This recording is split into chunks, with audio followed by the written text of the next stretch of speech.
করবে। হাদিসের মধ্যে বলে মান লাজিমাল ইস্তিগফার জাআলাল্লাহু লাহু মিন কুল্লি যিকিন মাখরাজা।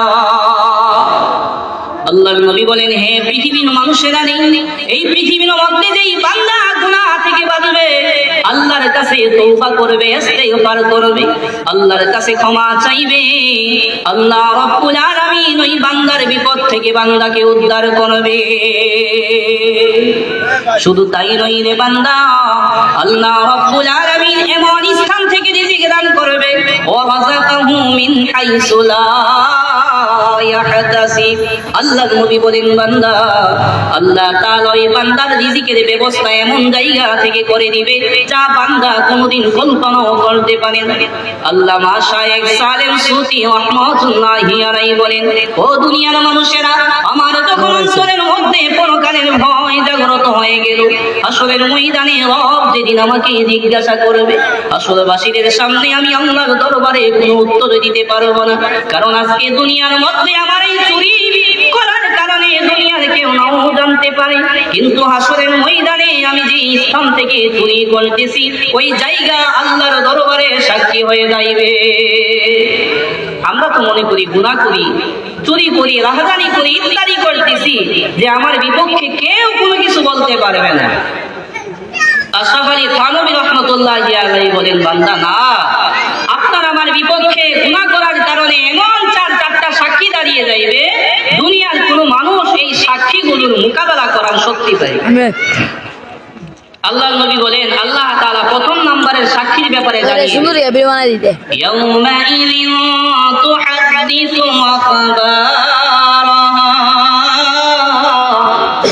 যেই বান্দা এই জমিনের মধ্যে, যেই স্থানের মধ্যে চুরি করবে, গুনাহের কাজের মধ্যে লিপ্ত হয়ে যাইবে, হাসরের ময়দানে ওই জমিন আল্লাহর কাছে সাক্ষী হয়ে দাঁড়িয়ে যাইবে।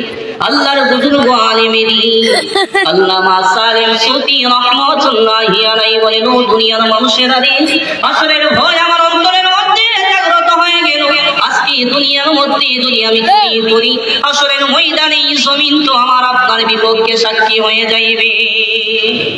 শুধু তাই নয় রে বান্দা, আল্লাহ রাব্বুল আলামিন বলেন, হাসরের ময়দানে যে অঙ্গ প্রত্যঙ্গের মাধ্যমে মানুষগুলা গুনার কাজ করতেছে, যে অঙ্গ প্রত্যঙ্গ ব্যবহার করে দুনিয়ার মধ্যে গুনার মধ্যে লিপ্ত হইতেছে, হাসরের ময়দানে অঙ্গ প্রত্যঙ্গ গুলো আল্লাহর কাছে সাক্ষী হয়ে যাইবে। আল-ইয়াওমা নাখতিমু আলা আফওয়াহিহিম ওয়া তুকাল্লিমুনা আইদিহিম ওয়া তাশহাদু আরজুলুহুম বিমা কানু ইয়াকসিবুন। আল্লাহ বলেন, রে বান্দা, পৃথিবীর মধ্যে যেই বান্দা আর বান্দি তার যেই অঙ্গ প্রত্যঙ্গের মাধ্যমে গুনার কাজগুলো করতেছে, হাসরের ময়দানে আল্লাহ বান্দার জবানের মধ্যে তালা লাগিয়ে দিবে। ওই বান্দা জবান দ্বারা কোনো কিছু বলতে পারবে না। গুনাহগার বান্দার হাত আল্লাহর সাথে কথা বলবে, গুনাহগার বান্দার পা আল্লাহর সাথে কথা বলবে, প্রত্যেকটা অঙ্গ প্রত্যঙ্গ আল্লাহর কাছে সাক্ষী হয়ে দাঁড়িয়ে যাইবে। তাই আল্লাহর ওলি সালেম সুতি রাহমাতুল্লাহি আলাইহি বলেন, পরকালের ভয় আমার অন্তরের মধ্যে জাগ্রত হয়ে গেলে, আজকে দুনিয়ার মধ্যে আমরা যদি চুরি করি আর গুনাহের কাজের মধ্যে লিপ্ত হয়ে যাই, যে অঙ্গ প্রত্যঙ্গের মাধ্যমে, যে অঙ্গ প্রত্যঙ্গগুলোকে শান্তি দেওয়ার জন্য আজকে দুনিয়ার মধ্যে গুনাহ করতেছি, আসলে ময়দানে অঙ্গ প্রত্যঙ্গগুলো আপনার আমার বিপক্ষে সাক্ষী হয়ে যাইবে। আল্লাহর একজন বুজুর্গ উনি তার ভাষার মধ্যে বলেন, মাওলানা রুমি রাহমাতুল্লাহি আলাইহি দুনিয়ার মানুষদেরকে বুঝানোর জন্য বলতেছেন, এরে বান্দা, হাসরের ময়দানে প্রত্যেকটা অঙ্গ প্রত্যঙ্গ আপনার আমার বিপক্ষে সাক্ষী হয়ে যাইবে। চশমে গুয়াদ করদা আম গামজা হারাম, চশমে গুয়াদ করদা আম গামজা হারাম, ঘুষে গুয়াদ চিদায়াম সুওয়াল কালাম, লব গুয়াদ মঞ্চুনি বসিদায়াম, লব গুয়াদ মঞ্চুনি বসিদায়াম, দস্তে গুয়াদ মঞ্চুনি দসদিদায়াম। আল্লাহর মাওলানা রুমি রাহমাতুল্লাহি আলাইহি বলেন, রে বান্দা, সেই হাত পা খণ্ড নাসিকা কাজে লিপ্ত হইতেছি। একটা সময় এমন আসবে রব যেদিন আপনাকে আমাকে জিজ্ঞাসা করার জন্য দাঁড় করাইবে। আপনার আমার চক্ষু আল্লাহর কাছে বলতে থাকবে, ওগো আল্লাহ, আপনার বান্দাকে আপনি দুইটা চক্ষু দান করেছিলেন, আপনার বান্দাকে আপনি অন্ধ বানান নাই। আল্লাহ, দুনিয়াতে এমন অনেক মানুষ ছিল যাদেরকে আপনি চক্ষু দান করেছিলেন, কিন্তু তাদের দুটি শক্তি দান করেন নাই। আল্লাহ, আপনার বান্দাই চক্ষু পাওয়ার পরে নিয়ামতের শুকরিয়া আদায় করে দেয়। ওগো আল্লাহ, আপনার এই বান্দা চক্ষু নামক নিয়ামতের বরখেলাপ করেছে, এই নিয়ামতের সঠিক ব্যবহার করে নাই। ঠিক তেমনি ভাবে কান আল্লাহর কাছে বলতে থাকবে, ওগো আল্লাহ, আপনার এই বান্দা দুনিয়ার মধ্যে বলির আপনি বানান নাই। আল্লাহ তাকে কান দান করেছিলেন, কানের কথা শোনার মতো শ্রবণ শক্তি তাকে দান করেছিলেন। আল্লাহ, আপনার বান্দাকে আপনি বলির বানিয়ে দুনিয়ার মধ্যে পাঠান নাই, কিন্তু আপনার বান্দা এই কর্ম দ্বারা দুনিয়ার মধ্যে নেক আমল করে না। আল্লাহ মারুমি রহমাতুল্লাহি আলাইহি বলেন, এর বান্দা প্রত্যেকটা অঙ্গ প্রত্যঙ্গ আল্লাহর কাছে আপনার আমার ব্যাপারে সাক্ষী হয়ে জানিয়ে দেবে। আল্লামা শাফাঈ থানভী রাহমাতুল্লাহি আলাইহি বলেন, সর্বশেষ আল্লাহর পক্ষ থেকে আমলনামা দেওয়া হইবে। ওয়া ইযাস সুহুফু নুশিরাত, বান্দার আমলনামা যখন খুলে দেওয়া হইবে, আল্লাহর পক্ষ থেকে বান্দাকে বলা হইবে, ইকরা কিতাবাক কাফা বিনাফসিকাল ইয়াওমা আলাইকা হাসিবা। আল্লাহ বলবে, বান্দা তুমি তোমার আমলনামা দেখতে থাকো। আজকে হাসরের ময়দানে বিচার নেওয়ার জন্য কোন বিচারকের প্রয়োজন হইবে না রে বান্দা, তুমি তোমার আমল অনুপাতে বিচার করতে থাকো। বলতেছিলাম, আজকে দুনিয়ার মধ্যে গুনার কাজ যদি করি, হাসরের ময়দানে আপনার আমার বিপক্ষে চারটা সাক্ষী দাঁড়িয়ে যাইবে। আল্লাহর গোলাম, আল্লাহর বান্দা শায়েখ সালেম সুতি রাহমাতুল্লাহি আলাইহি বলেন, আমি বেগুনটাকে কামড় বসাইলাম, আল্লাহর ভয় যখন অন্তরের মধ্যে জাগ্রত হয়ে গেল, পরকালের চিন্তা যখন আমার অন্তরের মধ্যে এসে গেল, আল্লাহর দরবারে আমাকে হিসাব দিতে হইবে। আজকে দুনিয়ার মধ্যে যদি আমি চুরি করি, আল্লাহর দরবারে আমি কোনো হিসাব দিতে পারবো না, আল্লাহর দরবার থেকে নিস্তার পাইতে পারবো না, আসরের ময়দানে জাহান্নামের শাস্তি থেকে আমি বাঁচতে পারবো না। আল্লাহর ওলি সালেম সুতি বলেন, 2 দিন পর্যন্ত আমি খানা খাইতে পারি নাই, তারপরেও আল্লাহর ভয় আমার অন্তরে আসার কারণে আমি ওই বাড়ির চুরি থেকে ফিরে আল্লাহর ঘর মসজিদে চলে গেলাম। আল্লাহর কাছে গিয়ে মাফ চাইলাম, কান্নাকাটি করতে লাগলাম। আমি আবার আমার দরসের মধ্যে সবকের মধ্যে বসে গেলাম।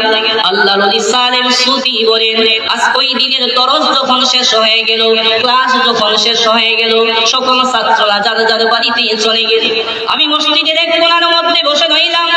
এমন সময় দেখলাম আমার উস্তাদের কাছে একজন মেয়ে লোক, একটি মেয়ে বোরকা পরিধান করে কাপড় দ্বারা আবৃত অবস্থায় উস্তাদের কাছাকাছি এসে কি যেন বলতেছে। হঠাৎ আমার উস্তাদ আমাকে ডাক দিয়ে বলল, এ সালেম সুতি, তুমি আমার কাছে এসো।